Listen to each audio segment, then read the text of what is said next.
Section 8. To the venal and corrupt, do you, sir, give your vote or interest to that man who offers an affront to your virtue by presenting you with a bribe? That venal spirit, by which many who have voices at elections are governed, frequently prevents gentlemen of strict honor and integrity from becoming candidates, gentlemen who ardently wish for opportunities to serve their king and country. He who is under the influence of this spirit of corruption would do well also to consider that he is guilty of that injustice to the public, which may be esteemed far worse than a private wrong, and that he is lending a hand towards the subversion of our excellent Constitution. I would here take the liberty of addressing a word to him whose character is fair in other respects, who is honest in his private dealings, and yet upon the choosing of a member, where the election has not been contested, and exposed him to an oath, has received the bribe with as much composure as he would have just did. I would beg you,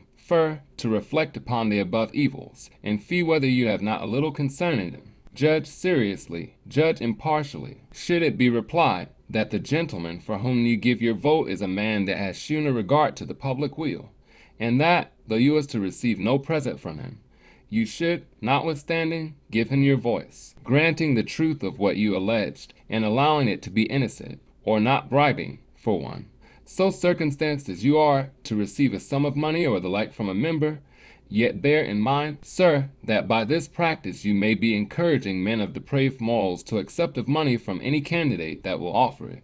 and it may be to add to bribery the shocking sin of perjury. Should you live to see a melancholy change in our civil government, will you not be obliged to look upon yourself as one who hath been instrumental in bringing it on? And how great the uneasiness you will feel upon such a reflection, I'll leave you to imagine. Was I permitted to address myself to a representative in Parliament, who, instead of exerting his abilities and influence for the welfare of his country, only aims to promote his personal interests, and squanders away much of that time which belongs to the public in unlawful recreations? Was I permitted to address myself, I say, to such a gentleman, I would venture to put him in remembrance of the patriotism of some of the old Romans. There's the example of Fabricius, who could not be wrought upon by all the large proposals of King Piers, though he even offered him the first employments in his council and in his army, but nobly refused these rather than he would abandon the interest of his country. I might insist too upon the well-known story of Regulus, who was ready to part with his estate,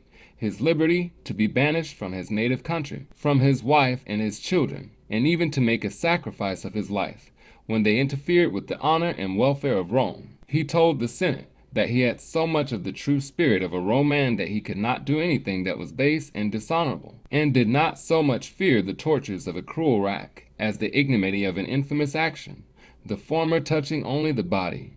but the latter piercing the mind. But there were not only patriots at Rome. They are to be found in our own annals, as Hampden, Sidney, Russell, and Marvell, of whom take the following brief account extracted from his life prefixed to his works. Now we must view him, says his historian, in that scene of life in which he discovered the patriot in every action. Nor will it be improper here to premise that we are speaking of a man who was always sincere when flattery was esteemed a virtue,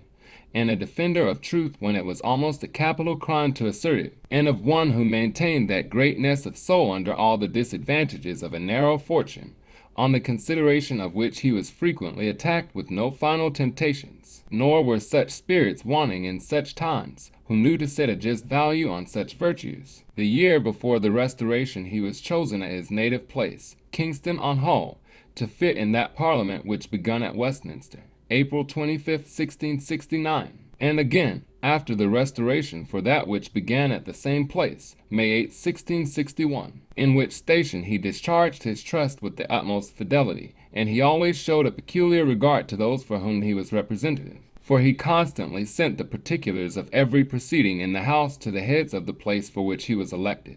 and to those accounts he always joined his own opinion of them. This with his other behavior toward them gained so much on their affections, that they not only allowed him an honorable pension to his death, all which time he continued in Parliament, but, having a due sense of their obligations to him,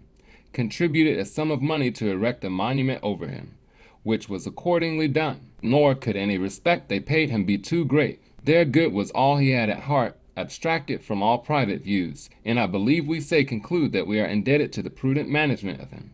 with some few other of those times, for many benefits we now enjoy. He not only in Parliament opposed what was oppressive, and promoted what was advantageous to the subject,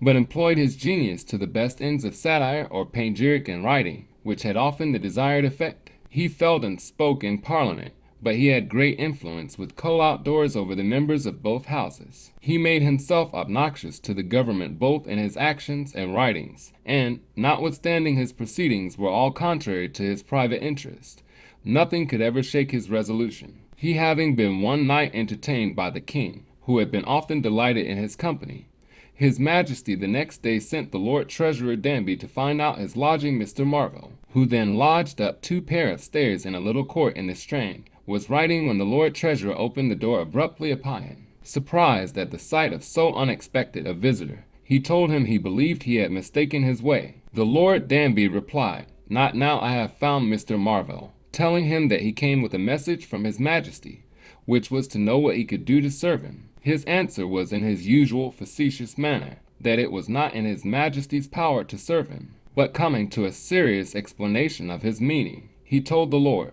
Treasurer he knew the nature of courts full well, he had been in many, that whoever is distinguished by a prince's favors is certainly expected to vote in his interest. The Lord Danby told him his Majesty had only a just sense of his merits, in regard to which alone he desired to know whether there was any place at court he could be pleased with. These offers had no effect on him, though urged with the greatest earnestness. He told the Lord Treasurer he could not accept them with honor, for he must be either ungrateful to his king in voting against him,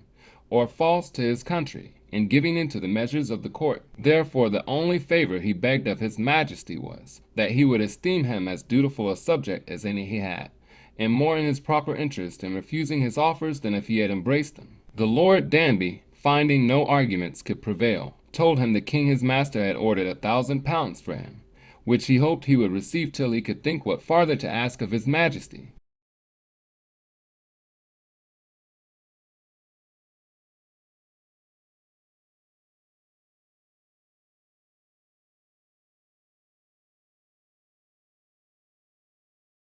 But to return, if the person who is chargeable with bribery wants to know what the Scripture says concerning him, I would request him to peruse Job 15:34. For the congregation of the hypocrites shall be desolate, and fire shall consume so the tabernacles of bribery. I shall leave my reader to comment upon the passage, and to make the application. Manifold are the evils that flow from the contagion of the venality and corruption which has spread from the highest to the lowest. From hence, as a late writer justly observes, are the common complaints of betraying and being betrayed. From hence all honors, trusts, and emoluments are the reward of interest instead of merit. From hence power and wealth are more reverenced than integrity and virtue. And from hence, as shewn above, we infamously throw away the privilege we enjoy of choosing our representatives in Parliament,